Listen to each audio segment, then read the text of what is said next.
aza sady sotokoa laiandro izay misehoany Jesosy zay nantenay ny mpaminaly koa mba hampiseho fihavanana mifaly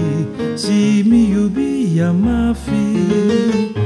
efa tonga ny mpanavotra avika midera dera izazay ubimu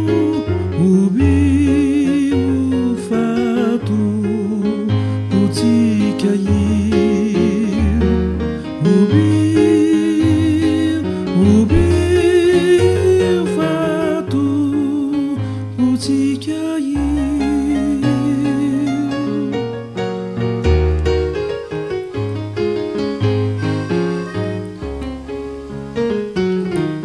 Angeli maro no miobitao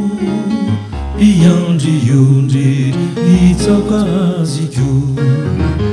ny olokendry kionanasinazy mandeha mba ankaraza azy zao mifaly sy miobia mafy efa tonga ny mpanavotra avika midera dera izazay ubiu fato utika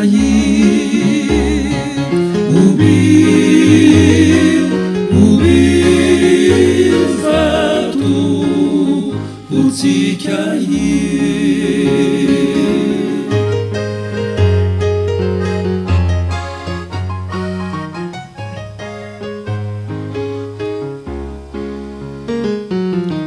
dera silaza no atolotray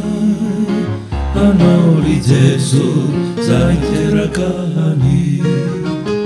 kamba mandray sany fanatitray uzavama ny pofona toko mifaly sy miobia mafy efa tonga ny mpanavotra avika midera dera izazay ubiu fato utika ubiu